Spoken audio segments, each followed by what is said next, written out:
Fluffy Tales presents Rainy Day, a Bim Puff adventure, read by Sarah, Fema, Jordan, and Isabel. It was raining. Plim-plam, plim-plam. The raindrops fell on Bim Puff's windowsill. He watched as they slithered down the glass like snakes. Groovis put his wet nose against the window pane and licked the shiny silvery trails with his long, slobbery tongue. The glistening rivulets were quickly obscured by a coating of dog drool. Oh, Bim Puff, I can't reach. Obviously, you fluffle-brained furface. They're on the outside and we're on the inside. Before Mama left, she said we're not allowed to go outside for walkies today. Ah, Bim Puff, just look at all those luscious puddles, perfect for sloshing through. All that delicious mud, just right for splashing in. All those socks, waiting to get soaking and soggy and smelly and oh so satisfying scrumdiddlyumptious. Groovis was practically crying. Groovis, by golly, you're right. It's too beautiful a day to miss. We must go out immediately, if not sooner. But Mama Bim Puff said no walkies today. That's right, Groovis. But she didn't say no skippies. He smiled. She didn't say no jumpies. He grinned. No splashies. Bim Puff giggled maniacally, pleased with his own brilliant geniusness. Bim Puff pulled 2 pairs of socks over his hairy feet. Thinking better of it, he pulled on 2 more, then 2 more, just for good luck. She'll like this. She's always worried about my feet getting cold. Do you think 6 is enough, Groovis? Groovis muttered absently as he sucked on Bim Puff's muffler. This is delicious. You really ought to try some. Give me that. Bim Puff snatched the muffler out of his dog's mouth and threw it round his neck. Now, where are my boots? Chewy. The left one is especially tasty. Aw, I was just checking that it was okay. Bim Puff pulled his boot out of Groovis's jaws. Those are mine. Go eat your own boots. But I don't have any. All right. Groovis began to nibble at his toenails, Right, let's go. and they skipped out into the rainy day. They sloshed in the grass around Bim Puff's house, watching how the muddy water oozed up as their feet sank into the ground. Bim Puff gathered a handful of big, fat warble-wobble worms, Finders keepers. he said, and stuffed them in his pocket. I got this one too. Groovis said, and stuffed it in his mouth. Oh yeah? Watch this. Bim Puff said, and slurped several down like spaghetti. Yum, slimy. Want to see something funny? Watch this. Bim Puff stuffed a worm up each nostril. They dangled there wriggling.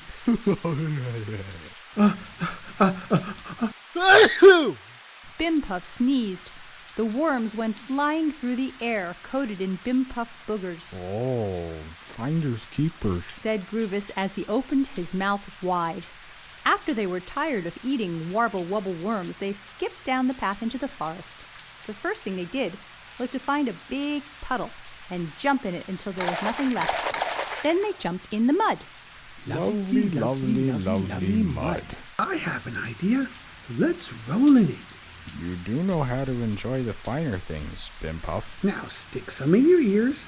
Yeah, okay. Now rub some in your eyeballs. Yeah. Now eat some. Okay. Finally, they stopped. Wow, Bim Puff, that was fun. Let's do it again. Okay. So they did. Okay, that's enough now. But I'd like to keep some of this. It's too good to leave behind. So he took off one of his boots and filled it with mud. Then they continued skipping deeper into the forest. Ah, Groovis. Don't the pine trees smell delightfully delicious in the damp air? Bim Puff inhaled deeply, smiling blissfully. Hey, Groovis. I do believe I smell something other than the pine trees, which is delightfully delicious. I do believe I smell something cooking. Groovis sniffed, then his eyes grew glassy. His tongue unfurled and lay on the ground, while a rope of saliva spooled down it. Oh, Bim Puff, something smells good. They looked around and pointed their noses in different directions, trying to determine the origin of the wonderful smell. Finally, they noticed a thin trickle of smoke wiggling its way through the raindrops and followed it to a hole in a knotty old tree. It was from this tree that the wonderful smell was emanating. Oh, Bim Puff, let's eat it. Grubus began licking the tree very hard. You fluffer-headed featherbrain! It's not the tree. It's coming from inside the tree. You've got to find a way in. Grubus rubbed the bark off his tongue. Nubbly. They circled the tree looking for some sign of entry, but could see nothing. Must get in, must get in, must get in. Grubus was chanting dementedly. Bim Puff sat down against a rock and gazed up at the tree. This is very odd. There must be a way in. He spied a squirrel up in the branches. It was holding a nut. It knocked its head on a tree trunk. Once, twice, 3 times. The squirrel chirped meekly. There was a creaking sound, and a door opened on the upper level of the tree. The squirrel held out its nut. A small hand popped out and snatched the nut. A voice shrieked. 1 nut? That's it? 1? I asked you for at least 1 pound of nuts. What am I supposed to do with 1 nut? What happened to all the rest? Oh, you ate them? Oh, winter's coming. Oh, well, it's June, you know. Oh, winter's always coming? Well, you're fired then. Be gone. The door slammed hard. The crestfallen squirrel hung its head in shame for a moment, then scampered away to look for more nuts. After all, winter was coming. Bim Puff looked at Grubus and grinned. Quicker than a flea's fart, he scurried up the tree. The door creaked open. A girl stuck her head out of it, shouting angrily, Didn't I tell you to get lost? Oh, who are you? Never mind. Do you happen to have a pound of nuts on you? Hi. My name is Bim Puff. My friend, dog, Grubus, and I were just passing by when we couldn't help but notice the delightful smell coming from your tree. I gather you're cooking something. Do you need any taste testers in your place of business? We will work for a very reasonable fee. Don't be silly. I know what my cooking tastes like. It's perfect, of course. Otherwise, why would I bother? I create only the finest recipes, and they are tasted by me, because I have the finest taste buds and finest taste. Oh, bother, I'm a bit disturbed right now. Are you sure you don't have any nuts with you? Bim Puff glanced at Grubus, who was pacing down below, and not at all happy about being left out of things. Well, I do, but you can't eat 'em. Haha, just a joke. But seriously, maybe if I knew a little more about the problem, Grubus and I could help you out. The girl looked distressed for a moment, then seemed to come to some kind of decision. All right, I'll agree to let you, but only on the unconditional condition that you are thoroughly sanitized and you leave your muddy things outside. That includes your dog. Sorry, but it is necessary that I adhere to very strict rules of cleanliness, or the health department will shut me down, and then I'll never get my culinary license. She pulled a large hose out of the window. Bim Puff tossed his mud-filled boot down to Grubus for safekeeping. Grubus grinned happily and licked it. Sorry, your what? My culinary license, of course.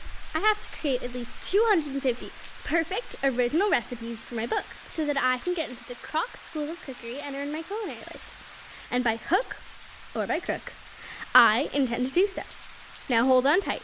A torrent of very cold water shot out of the hose and pummeled Bim Puff in the face. It was all he could do to keep his grip on the tree, while the rest of him was buffeted about in the air. Finally it stopped, and Bim Puff was dropped back to a standing position. He felt disturbingly clean and had to resist the very strong urge to run away and roll in the nearest mud puddle. But the girl was smiling. Okay, you can come in now. My name is Darvasina Darwinian, and welcome to my kitchen. Bim Puff stepped into the tree and noticed that it was a lot bigger on the inside. He also saw that it was filled with glass beakers, test tubes, Bunsen burners, and things that bubbled, oozed, steamed, and foamed. It looked a lot more like a laboratory than a kitchen. This place looks a lot more like a laboratory than a kitchen. Well, yes. You know, the best chefs are the ones who understand gastronomic alchemy. Cooking is science. It involves the special manipulation of specific elements and transforming them into new and wonderful edible creations. Creations which are so much better in the total sum of their parts than they ever were as singular entities. Do you understand me, Bim Puff? do you? Bimpuff was speechless for a moment, staring at her. Oh, yes, I certainly do. He grinned widely. Like when you take Eye of Newt and you sprinkle it with powdered ladybug legs and then add sugar. It tastes so much better. I would bow before the feet of anyone who possesses such an awesome power of creation. Darvasina smiled sweetly. Would you like to try some slugs too? It's a new one I've been working on. I would be delighted and honored. She unwrapped a silver spoon from its hygienic plastic sheath and presented Bimpuff with a small crystal bowl full of a deliciously disgusting smelling gelatinous substance. He took one taste, then fell down on his knees. The secret is to slice the slugs 2 ways for extra slime. And this is the real kicker. Always leave the stingers on the jellyfish. It adds just the right amount of zing, don't you think? I'm a believer. I'm a believer. This is the slimiest, sluggiest, most zingiest, stewiest stew I have ever tasted. Tell me, oh tell me, Darvasina Darwinia, how can I help you accomplish your most mouth-watering mission? Well, first, you get me a pound of nuts. I have a fistful of woggle-woggle worms. Would that help? A fistful of woggle woggle worms? Why didn't you say so in the first place? Woggle woggle worms have a very subtle nutty flavor. Of course, the consistency leaves something to be desired, but if we combine it with... let me check my notes here. Yes, 2 teaspoons of ground snail shell and half a cup of cinnamon. Bind it all like aged-dried yak spit and maybe a touch of crumbled crocus fingers. That's it. By Jove, I think I've got it. By Jove, I think she's got it. Groovis had just finished cleaning out the insides of Bimpuff's mud-filled boot with his tongue, and was just beginning to nibble on the heel, as he joyfully realized that Bimpuff had left him with his left boot. So perfectly delicious. Darvasina carefully mixed the ingredients, along with others which Bimpuff didn't recognize, into a crock pot that was warming in the oven. After a few minutes' time, she removed a beautifully buoyant golden souffle from the oven. A gaseous pink cloud floated out above it. Don't light a match. It's a bit explosive. She removed a sanitary plastic covering from a silver fork and delicately poked it into the souffle. A repulsively appetizing aroma filled the air, and Bimpuff began to salivate. She tasted a tiny sliver and smiled. Then she passed it over to Bimpuff, who was drooling. Ah, that's magical. He sighed blissfully.